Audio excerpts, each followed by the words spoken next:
Halo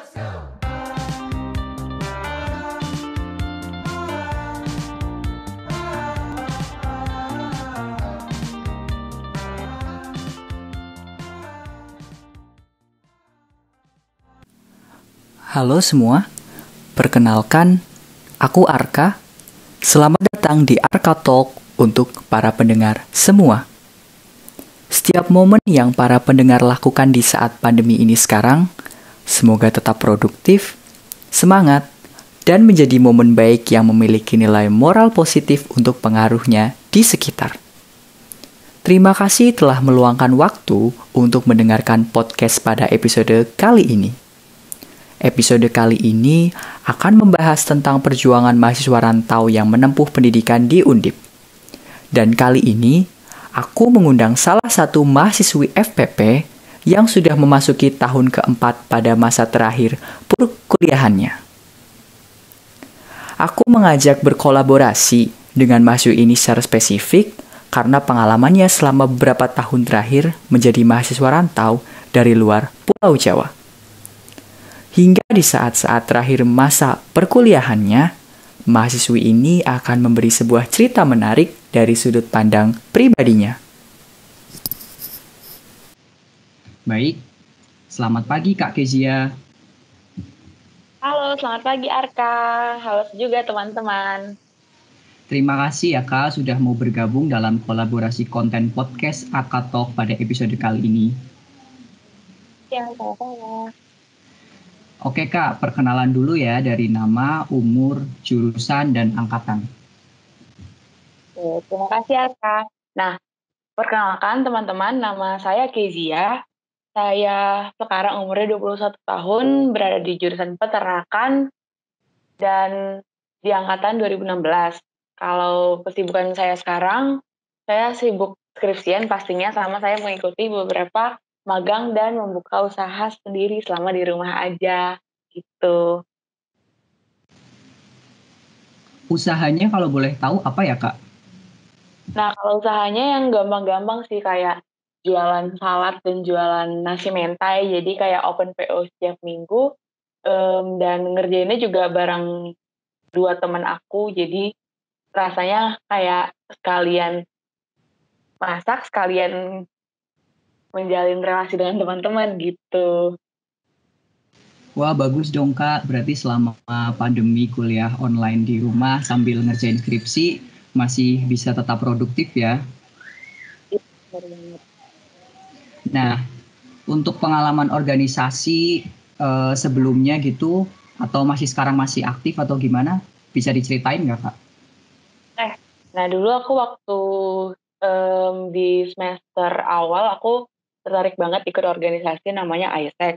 Nah, aku itu tipenya yang nggak mencoba-mencoba, kayak aku nanya ke abang aku sebelumnya kan, "Bang, kira-kira aku masuk organisasi apa ya baiknya?" "Udah jangan nggak usah banyak-banyak dicoba, nanti sayang waktu kamu, jadi nggak bisa fokus sama kuliah." Terus aku ikutin saran abangku dan puji Tuhannya aku di AISA sampai jadi Vice President dari Departemen Talent Development, itu mungkin jadi koordinator bidang dari PSDM kalau bahasa organisasinya. Nah, setelah juga selama di AISA aku juga pernah jadi ketua panitia dari Kita Pulang Conference. Itu adalah konferensi nasional yang dibuat oleh AIESEC untuk mengajari masyarakat atau pemuda-pemuda di Indonesia belajar tentang cara membuat social enterprise. Kalau sekarang udah selesai organisasinya, cuman ikut 2 kegiatan magang di Undip. Yang pertama aku ikut magang CEO-nya Undip, sama 4 bulan ini aku magang jadi product marketing dari Indonesia Tour Guide, begitu. Wah keren banget tuh Kak, sebagai Vice President dari AIESEC Undip ya berarti ya? Ya dulu. Sebelumnya itu pernah ikut kayak apa sih, kalau AIESEC kan identik dengan exchange gitu kan Kak, ke luar negeri. Dulu pernah exchange ke mana Kak? Nah, kalau exchange-nya, aku nggak ikut yang jalur itu, aku lebih ke menyediakan platform atau menyiapkan teman-teman yang pengen pergi ke luar negeri, kita fasilitasi gitu. Oh, berarti cuman sekedar kayak apa ya, pengurus organisasinya gitu ya, Kak? Iya benar. Oke.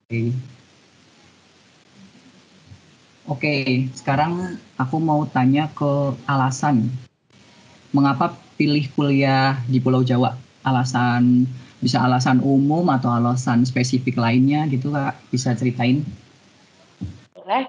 Jadi aku punya 3 alasan kenapa aku pengen kuliah di Pulau Jawa. Yang pertama, aku pengen punya mindset yang berkembang, karena aku melihat dari, abang-abang aku kan anak ketiga dari 3 bersaudara. Nah, kedua abangku tuh kuliahnya di Pulau Jawa, dan yang aku lihat sebelum mereka berada di Pulau Jawa sampai sesudah mereka dari Pulau Jawa itu sangat amat, berbeda dari mindset, dari cara mindset, cara berpikir, dari cara mereka berkomunikasi yang dulu ngomongnya sedikit kasar sekarang udah jadi lembut-lembut, terus juga dari, mmm, pertemanan mereka semuanya berubah.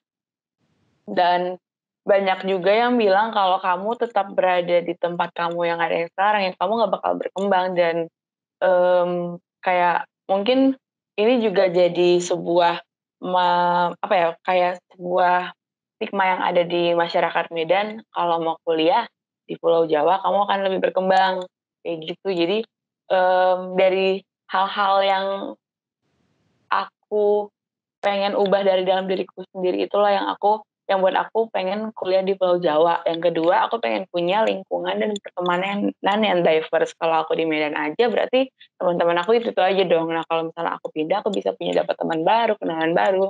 Dan nggak disangka selama aku di Semarang, teman-teman aku nggak cuma dari suku Jawa aja tau, dari ada yang dari Jakarta, ada yang dari Madura, ada yang dari, Jawa bagian dalam dan segalanya.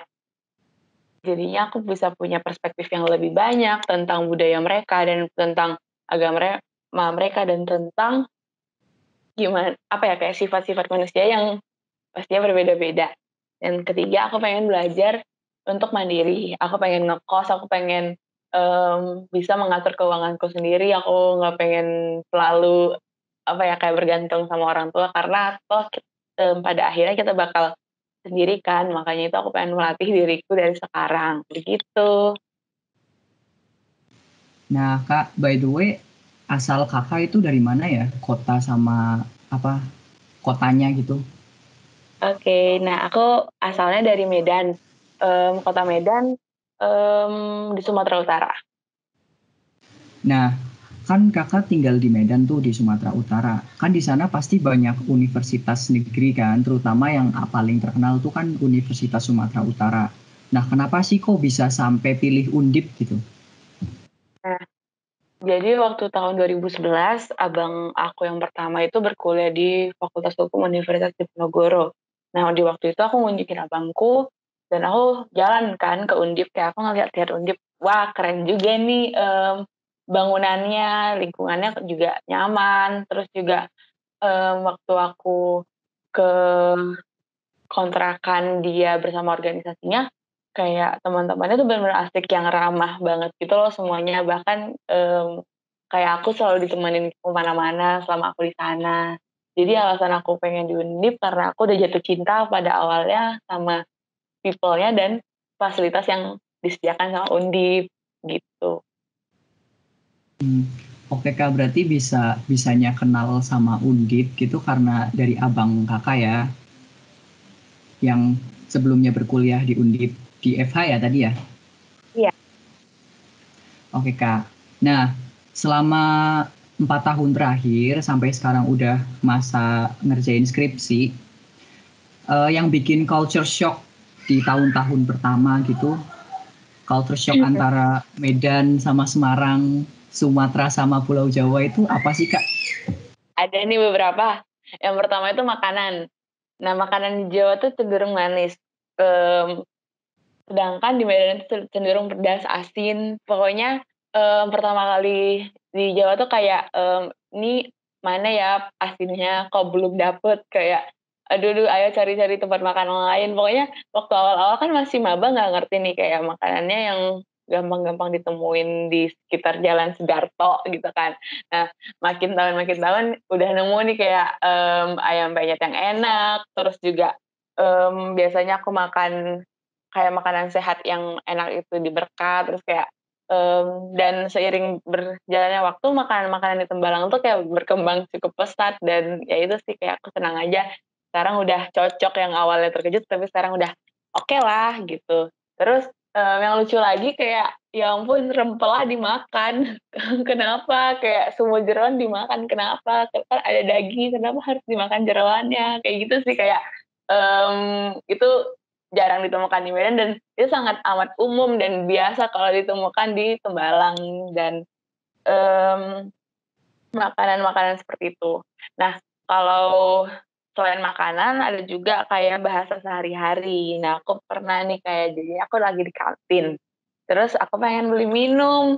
Nah, minta ke mbaknya, "Mbak, pipetnya mana?" Terus mbaknya bingung, terus datang temanku, "Maksudmu pipet teteh?" Terus aku lupa kalau di Medan tuh sedotan namanya pipet, kalau di Jawa tuh namanya sedotan. Terus sampai sekarang aku karena malu jadi kayak sampai sekarang namanya sedotan, setiap aku ngomong pasti sedotan kayak gitu. Oh, berarti kayak apa ya? Tantangannya tuh lebih ke apa ya? Apa bahasa sama ke makanan karena di Sumatera itu nggak biasa kayak tadi itu jeroan-jeroan daging itu nggak biasa Ya, makan di sana. Sekarang di sini tuh kayak hal yang umum gitu. Kalau gorengan sambel gitu gimana Kak? gorengan sambal itu yang mana dulu nih? Kalau gorengan-gorengan tuh ada sih ada kalau di sini gorengan-gorengan. Maksudnya kan kalau di Semarang tuh ada tempe apa sih bahasanya ki badak Oh, namanya yang badak yang beda tahu isi. itu tahu petis. Oh iya Sumpah, tahu aku petis gitu.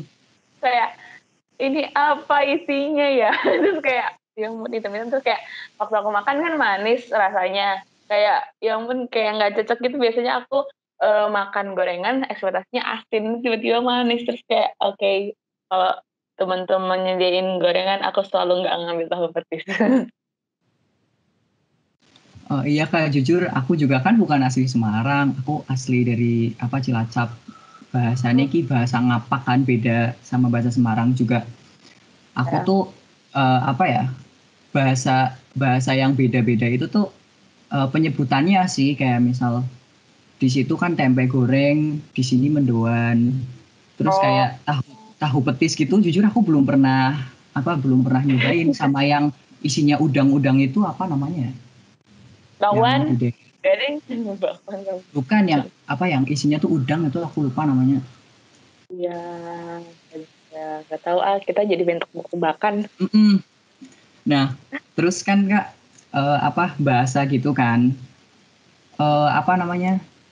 Aku pernah baca sebuah artikel kalau kalau di Sumatera Utara itu di Medan itu kalau misal pasar itu artinya jalan ya Kak. Nah, kalau Bisa di kita tolong namanya. ceritain kosakata yang seperti itu nggak Kak? Nah iya Kak, jadi kalau misalnya di Medan tuh namanya pajak, pajak tuh sama sih artinya sama pasar, cuman ya nggak ditemuin aja di sana. Terus juga apa ya? Aku pernah bilang ke temanku nyari hektar. Nah hektar tuh di Medan namanya staples. Oke, salah salah. Di sana tuh namanya staples di Medan tuh namanya hektar. Jadi kayak temanku waktu aku tanyain hektarnya mana, terus kayak mereka bingung, bingung. Itu loh yang untuk jepretin kertas. Oh staples kayak gitu. Pokoknya lucu-lucu. Jadi tuh mereka kan aku kalau di kelasku tuh cuman 4 ya lumayan sih ada 4 orang yang dari Medan dan ya kita berempat yang awal-awalnya mereka kayak suka ketawain kayak lucu gitu kan bahasa kita terus lama-lama kayak mereka ya udah kayak paham kalau kita memang dari Medan dan ya udah lama-lama mereka ngajarin kita bahasa Jawa em, dan kalau misalnya di depan kita nggak yang terlalu ngomong bahasa Jawa banget gitu gitu loh. Bener banget Kak, aku juga perbedaan bahasa ngapak sama bahasa bahasa alusnya Semarang itu jadi kayak apa sih ya, bahasa Indonesia ki kaget, jadi kayak shock banget, terutama di kelas. Kebetulan aku tuh yang ngapak sendirian, jadi kayak aku tuh jadi spotlight gitu di antara teman-teman, suruh coba dong kamu ngomong bahasa ngapak. Atau mungkin aku tuh jadi punya julukan tersendiri karena aku tuh dari bahasanya tuh ngapak gitu loh. Secara kalau di Jawa itu bahasa ngapak tuh salah satu bahasa yang sedikit ya bisa dikatakan lucu dan kasar gitu. Kalau Iya, kakak itu di kelas ada yang dari Medan, maksudnya dari Sumatera, itu ada berapa orang Kak tadi? ada 4 orang, sama-sama cewek, terus kayak kita jadi yang di semester awal tuh kayak bener-bener yang satu geng, tapi satu gengnya yang bener-bener bukan yang menggeng, tapi kayak karena kita berempat yang mengerti apa yang kita maksud satu sama lain gitu. Iya kan jadi kayak apa ya? Sukanya itu jadi apa ya? Punya temen yang satu daerah tuh pasti awal-awal jadi bakal kayak ngumpul dulu kan buat ngumpul satu satu nasib gitu kan sebelum akhirnya nanti bisa membaur dengan yang lain gitu ya. Betul. Nah, oke Kak. Eh, aku pengen tanya lagi tentang budaya-budaya. Kayak tadi kan udah bahasa, udah. Terus makanan udah. Sekarang budaya apa sih bahasanya? Kebiasaan wes. Kebiasaan yang dari Medan dibawa ke Semarang gitu. Kayak kok kebiasaannya itu jadi ke bawah-bawah gitu loh. Selain penyebutan kayak tadi pipet atau apa itu strapless itu. Kayak kebiasaan Kak.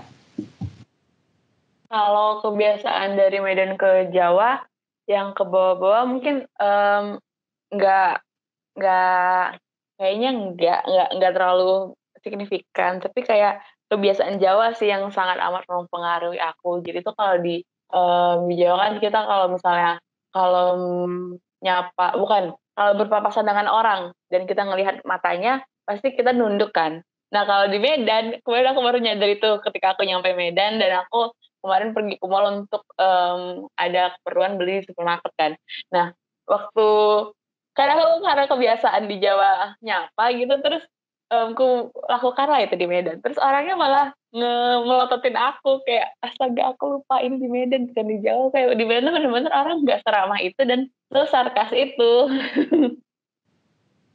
Oh ya, stereotip orang Batak itu kan galak gitu ya, kayak terus ngomongnya keras-keras. Iya. Nah sebenarnya, karena di rumah itu kita kayak, seorang ayah tuh kan memang harus tegas. Jadi, dan suaranya tuh kuat atau lantang. Tapi bukan berarti dia nggak sayang gitu loh. Nah gitu juga kita ke orang lain, kayak kita ngomong keras itu bukan berarti kita lagi marah, kita cuman, mmm memang itulah kebiasaan yang kita bawa dari rumah dan mungkin, Arka juga pasti nemuin kayak teman-teman yang keras yang Batak itu kan awalnya pasti Arka terkejut tapi waktu Arka udah kenal dia, udah jalan sekitar sebulan gitu pasti Arka ngerti, oh ternyata dia bukan galak, dia cuman memang ngomongnya aja yang keras gitu. Iya bener Kak, jadi di kelasku itu ada satu cewek, dia tuh dari Mhm. Medan juga, dari Medan atau mana gitu, pokoknya Sumatera Utara. Dia emang logatnya tuh emang logat nada tinggi gitu loh, padahal dia tuh emang ngomongnya biasa, cuman Mhm, eh, terus apa telinga-telinga orang Jawa yang biasa ngomongnya halus gitu jadi kayak wih kaget, ini orang marah-marah atau gimana nih gitu. Terus terus terus, ini juga kayak, kalau di Medan kan ngomongnya aku kau. Nah, tapi kalau di Jawa kau itu udah kasar kali kan. Dan di Medan tuh kalau pakai kamu itu kayak, buat orang-orang tertentu, kayak orang-orang yang, eee, kayak orang-orang yang disukai atau yang pacaran-pacaran gitu. Jadi kayak awalnya aku kalau ke, Semarang ngedengar pakai kamu-kamu kayak, geli banget, terus lama-lama ya udah kayak biasa, kayak pakai kamu. Terus waktu aku nyampe lagi ke Medan, aku pakai lah kan, pakai aku kamu. Terus temen-temenku yang jijik sama aku sekarang, terus balik lah Kes, aku kamu aja lah udah kayak gitu. Sama banget Kak. Apa kalau aku itu bahasanya kan bahasa ngapak tuh kan kasar. Jadi tuh kadang-kadang kebiasaannya tuh kebawa ke sana ngomongnya kan. Kalau di apa sih? Kalau di Semarang kan biasanya kamu. Kalau di ngapak tuh kowe. Kowe tuh sama aja. Kalau bahasa Jawa halusnya tuh jenengan, jenengan gitu. Nah itu tuh kadang-kadang tuh aku kebablasan ngomong kayak kowe gitu. Jadi kayak logat-logat yang kasarnya dari aku tuh ke bawah-bawah di Semarang. Padahal di Semarang tuh kan ya apa ya, kasar-kasarnya Semarang tuh nggak sekasar ngapak gitu loh Kak. Jadi tuh Ya, yang bikin apa ya, jadi yang bikin aku jadi spotlight juga di kelas, apalagi aku satu doang yang dari ngapak. Kalau kamu kan ada beberapa temen yang apa ya, senasib, maksudnya sedaerah sama kamu, mm-mm. jadi masih agak satu server, jadi ada yang bisa bantuin. Tapi walaupun aku dari ngapak sama-sama Jawa, terus sama ke Semarang itu bahasa Semarang itu, walaupun sedikit, maksudnya masih ada sedikit kesimilarity, kesamaan itu, kita tuh sebenarnya tetap beda. Kalau di ngapak tuh lebih penekanannya tuh pada apa ya, kata-katanya tuh lebih di stress gitu loh.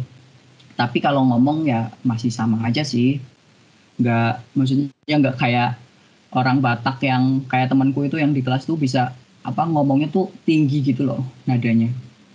Iya, coba deh kalau ngomong gampang aku pengen denger. Nah, aku contohin ngomong, kalau paling terkenal tuh aku lapar, nyong Hmm? kencot, Oh nyong iya, kencot. kayak annyeonghaseyo ya. Jadi tuh kalau aku di sini nyong, kalau kamu di sini kowe.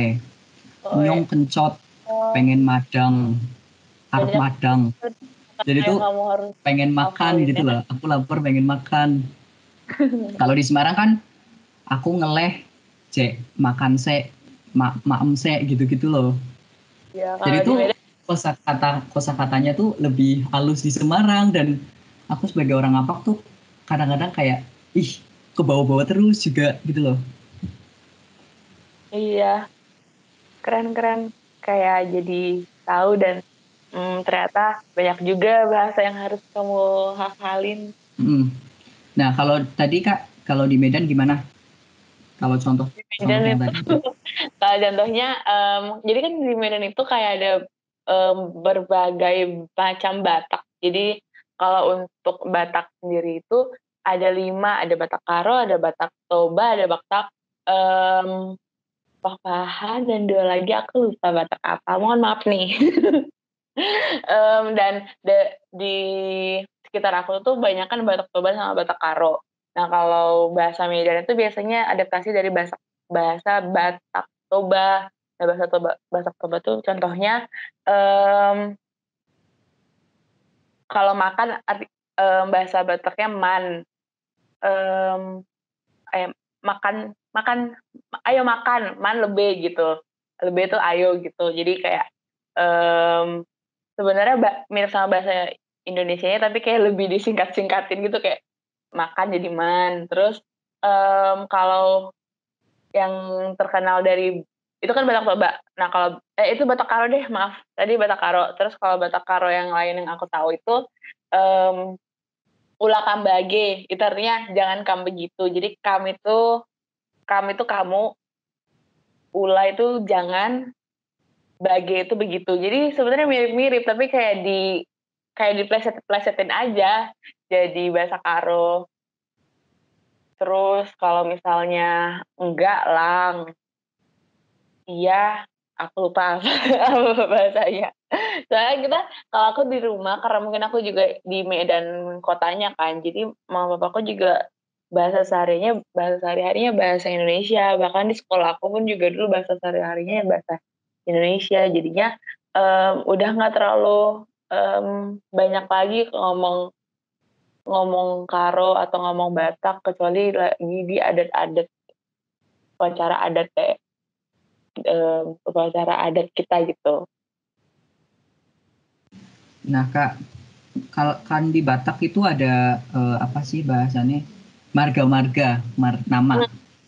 Nah, itu kakak marganya apa ya? Nah, kalau aku marganya Ginting. Fun fact tentang Ginting, Ginting adalah sebuah marga yang masuk ke dalam, ada istilahnya namanya Parna, di mana Parna ini nggak boleh menikahi 80 marga Parna yang sama. Jadi kayak ada 80 marga yang aku nggak boleh nikahin gitu. Oh, ada 80 marga yang nggak boleh dinikahin. Iya, kalian bisa kayak search di Google Ginting Parna apa aja, itu keluar deh 80 marganya. Lah, 83 bukan. berarti kalau sama sini suka ginting itu juga gak bisa. Suka ginting, iya, itu nggak bisa. Pokoknya mungkin ada beberapa, ini aku bacain marga-marga yang sering kita temukan, tapi aku nggak bisa. Itu kayak marga Saragi, Sijabat, terus pokoknya marga-marga besar yang kayak Turnip, kayak teman-temanku tuh ada, tapi aku nggak bisa gitu loh, kayak karena 8, ya karena bukan tuntutan sih, karena ya budaya yang 84 ini. Nah, kan ngomongin marga nih, terus tiba-tiba ke apa pantangan buat nggak boleh nikah sama marga tertentu. Kalau di Batak itu emang bener ya, eh, nggak kalau yang cowok, kalau yang cewek itu harus ngikut yang cowok gitu ya. Jadi tuh kalau misal marga cowoknya misalnya, marga cowoknya tuh Siregar, sedangkan kakak itu Ginting. Terus kalau nikah tuh nanti ngikut ke yang cowok. Iya benar. Kebanyakan seperti itu. Dan nggak, itu wajib kayak kita ngikutin cowok, karena kayak cowok tuh yang bener-bener apa ya, di Batak juga ada istilah, kalau dia mau nikahin cewek dia harus bayar namanya sinamot. Sinamot tuh biar harga cewek itu ke orang tuanya. Jadi kalau misalnya udah dibayar, udah kayak itu cowok, ceweknya milik si cowoknya. Berarti tuh sama aja kayak mahar nggak kak? Kayak mahar. Oh cuman bahasanya kalau bahasa Bataknya tuh kayak membeli gitu ya. Iya Kayak sih. yang cewek itu dibeli sama yang cowok. Bener-bener pakai uang, dan uangnya tuh kayak ada gitu loh, kayak em, kayak orang tuanya yang matok gitu berapa, dan bahkan ada yang matoknya berdasarkan dia itu lulusan kuliahnya jenjangnya apa. Misalnya ada yang ada yang lulusan SMA misalnya berapa berapa juta, yang S1 ratusan juta, S2 berapa ratus juta, kayak gitu. Jadi kayak kayak dibeli rasanya. Lah kalau kakak kan cewek, kalau misal pengen atau dapetnya di luar Sumatera, misal Jawa, itu gimana kak? Itu harus yang Jawa itu harus tetap beli ke kakak, maksudnya ke keluarga kakak tuh gimana? Ada kasusnya nggak? Ada kasusnya temanku itu, mamanya Jawa, salah, papanya Jawa, mamanya Batak. Jadi papanya itu istilahnya beli marga baru mereka nikah, adat Jawa dan adat Batak. Jadi anaknya pun walaupun memang mukanya Jawa tapi dia punya marga. Oh berarti kalau misal aku nih, aku mau nikah sama orang Batak, berarti aku tuh harus punya marga di Batak dulu. Iya, nanti kamu bakal dipilihin marga yang memang bisa sama itu cewek. Biasanya sih, em, biasanya sih kayak gitu. Kalau misalnya kalau yang cowok Batak sama cewek Jawa atau yang lain gitu, ada nggak kak kasusnya? Itu gimana?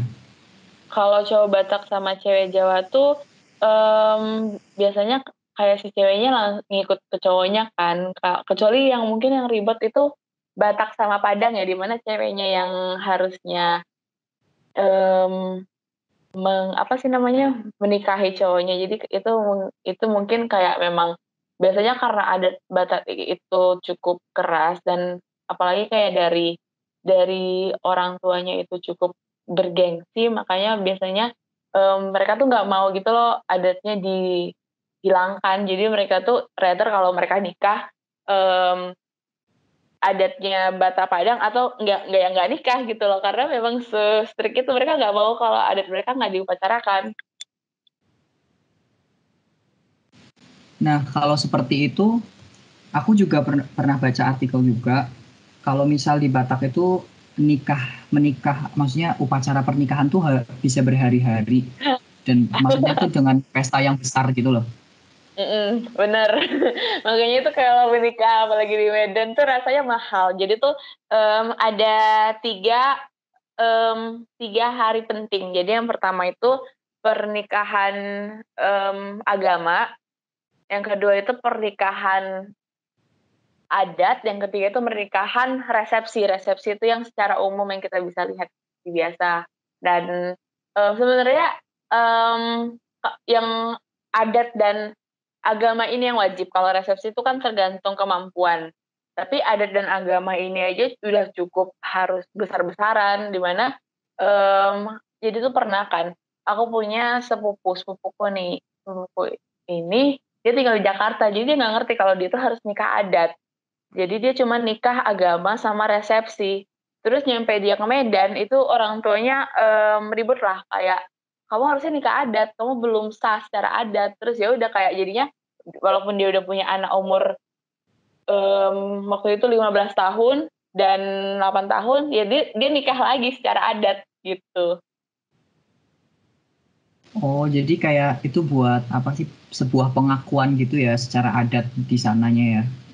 Iya, dan kalau berhari-hari itu, ya itu kalau biasanya tuh ada yang memang langsung dalam 1 minggu itu dia nikah yang tiga-tiganya, ada yang em, resepsinya entar di bulan depan gitu. Nah kalau yang urutannya itu biasanya mereka di gereja dulu, kayak gereja pemberkatan secara agama, terus itu kayak pagi hari, terus nanti di siang sampai malamnya mereka secara adat, itu biasanya hari Sabtu kan.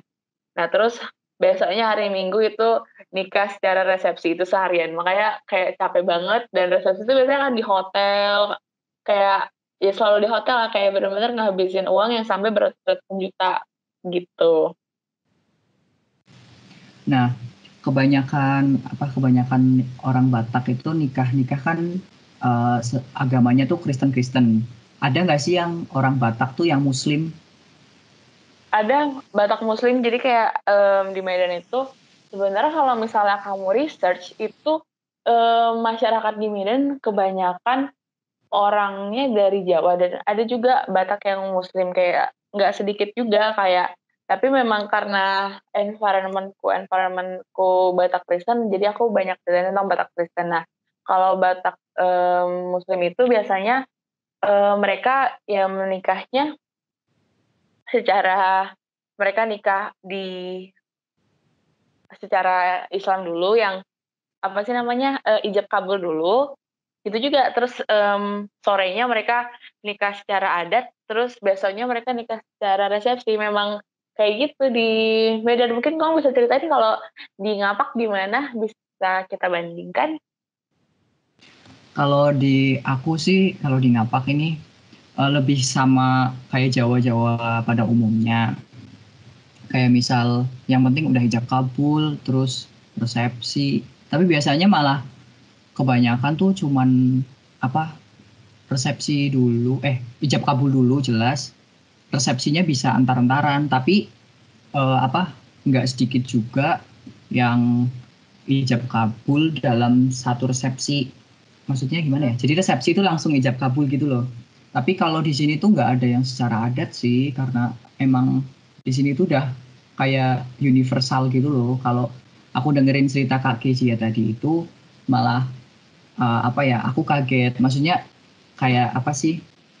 Nggak biasa gitu loh, yang harus apa-apa adat. Soalnya di sini tuh lebih lebih bebas gitu loh, nggak terpantang macem-macem. Nah, biasanya kan aku dulu waktu masih kecil sering diajak sama papaku kan ke nikahan adat saudara-saudara. Nah, di nikahan itu mereka bakal kayak jadi tuh bayangin sebuah gedung, sebuah aula, si si yang nikah itu di depan, terus nanti pihak dari lelaki itu duduknya di sebelah kiri, pihak dari perempuan itu duduknya sebelah kanan. Terus nanti aktivitas yang mereka lakukan, mereka kayak melakukan tari tortor, itu kayak mereka menunjukkan kalau mereka suka cita atas pernikahannya.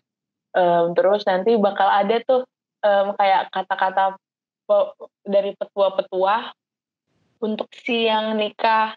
Nah, itu tuh bakal lama banget karena mereka ngomongnya satu-satu. Terus nanti kayak duduknya tuh di lantai kayak di karpet gitu sebenarnya, tapi mereka semua pakai baju adat, pakai baju kebaya-kebaya gitu. Terus nanti mereka bakal makan, makan, makan bareng. Habis itu nanti si yang nikahnya juga nari-nari. Oh ya, harus bisa nari deh. Orang Batak kayak kalau misalnya nanti nikah nggak bisa nari, aneh aja gitu. Habis itu em, si ini yang nikah, pokoknya aku ingat kayak pasti ada nangis-nangisnya gitu kayak ya ampun hari pernikahan nangis-nangis gitu. Terus udah kayak gitu deh pokoknya kira-kira pernikahannya. Kalau ada, kan tadi ada pantangan marga. Pernah Hmm. denger gak sih kayak ada pantangan antar suku? Kalau Maksudnya pantang antar tribe, apa kayak Batak sama Jawa nggak boleh gitu loh misal. Ada nggak? mungkin beberapa keluarga masih seperti itu ya. Jadi kan beberapa keluarga masih pengen anaknya misalnya pengen punya anaknya tuh sama Batak. Itu ada kayak dulu orang tua aku kan aku Batak Karo. Nah, orang tua aku tuh pengen anak-anaknya nikah sama Batak Karo juga karena orang tuaku ke atas tuh memang masih murni gitu loh Batak Karo. Dia pengen menjaga kemurniannya. Nah, terus kayak seiring dengan waktu melihat abangku pernah gagal nikah sama yang Batak Karo, terus dia juga melihat kayak kayak orang tuaku melihat kayak sekarang udah maju ya nggak harus satu suku lagi. Dan setelah aku sama abang-abangku kasih pengertian ke orang tua kami, akhirnya orang tua kami ngerti dan oh ya udah kayak nggak apa-apa, tapi kalau bisa masih Batak-Batak lah, jangan terlalu jauh supaya kita juga enggak bingung untuk kayak sah-sahan adatnya gimana kayak gitu. Kak Anu abangnya kakak ada berapa sih? Udah nikah semua? Kalau boleh tahu. Abang aku ada juga belum nikah, mereka tuh masih mencari pasangan kayak masih em, ya itu deh kemarin tuh ada satu yang bener-bener udah suka gitu loh orang tuaku tapi ternyata ada ketidakcocokan putus kayak gitu deh, masih mencari. Nah, kalau di Jawa, aku pernah dengar juga sebenarnya tuh ini tuh kayak legenda mungkin sih. Jadi tuh kalau Jawa nggak boleh nikah tuh ada pantangan lah, nggak boleh nikah tuh sama orang Sunda. Jadi Lah kalau misal, kenapa punya nah, temen yang bapaknya Jawa Sunda? jadi tuh nggak boleh Jawa sama Sunda itu nggak boleh katanya legenda. Nah, fun fact-nya itu dulu waktu masih kerajaan-kerajaan gitu, kerajaan Majapahit Mm-mm. di Jawa sama Pajajaran di Sunda, itu mereka tuh kayak apa sih, perang lah, perang rebutan permaisuri atau gimana aku kurang tahu juga. Intinya tuh gara-gara perang tersebut namanya tuh perang Bubat yang sampai sekarang itu menyebabkan eh, Jawa sama Sunda itu nggak boleh disatuin gitu loh. Jadi kayak Hmm. legenda yang apa diceritakan yang turun temurun itu yang sampai sekarang tuh jadi pamali gitu loh bahasannya. Kayak nggak boleh gitu loh. Tapi aku punya tante yang nikah sama orang Sunda ya, alhamdulillah fine-fine aja sih. Jadi ya Iya, itu sekedar fun fact aja. iya.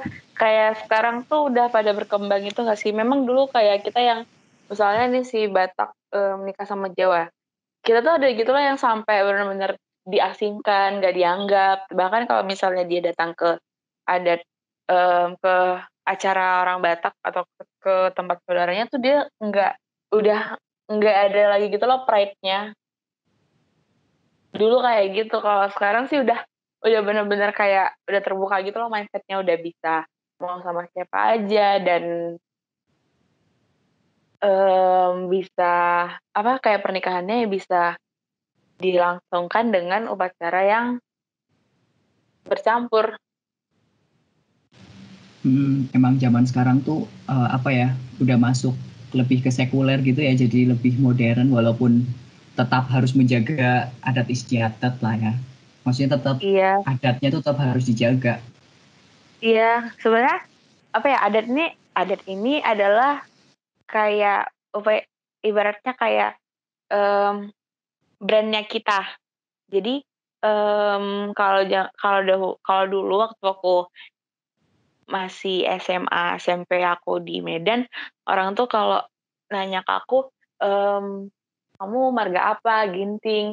"Oh, Ginting." Ginting tuh biasanya orangnya yang kayak gini-gini ya. Jadi kayak jadi brand gitu loh kalau misalnya di orang yang ngerti tentang, marga aku gitu. Dan ada juga tuh yang orang ngomong, "Oh, Ginting." Ginting tuh yang biasanya kalau sama sama yang apa ya, yang boros ya sama uang, kayak gitu-gitu deh pokoknya. Jadi, brand-brand yang seperti itu yang aku kan aku nggak suka ya dibilang boros sama uang, jadi aku, berusaha sebaik mungkin untuk mengelola keuanganku agar tidak tidak boros dan sebagainya. Jadi kayak terpacu sendiri sama hal-hal yang, mmm, mengira ternyata ginting itu nggak aku pengen orang lihat, oh ternyata ginting itu nggak semuanya kayak gitu loh. Iya bener banget Kak, kayak itu tuh sebagai jati diri kita, makanya biar stereotip orang-orang yang awam itu tidak terpancing oleh stereotip yang telah ada banyak berkeliaran di masyarakat. Jadi kita sebisa mungkin harus menjaga apa ya, biar tetap menjadi positif gitu ya Kak ya. Mhm. Nah, oke Kak, sekarang aku mau ganti ke bahasan lain.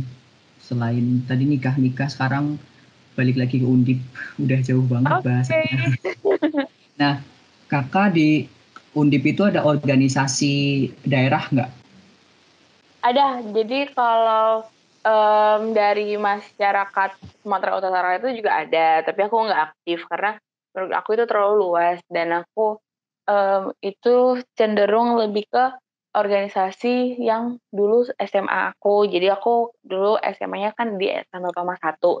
Nah, kebetulan di Semarang itu banyak anak-anak yang lulusan dari Santo Tomas 1 kuliah di Undip dan kita ngebuat Or apa ya, organisasi masyarakatnya namanya IKA 1, Ikatan Alumni Santo Tomas 1.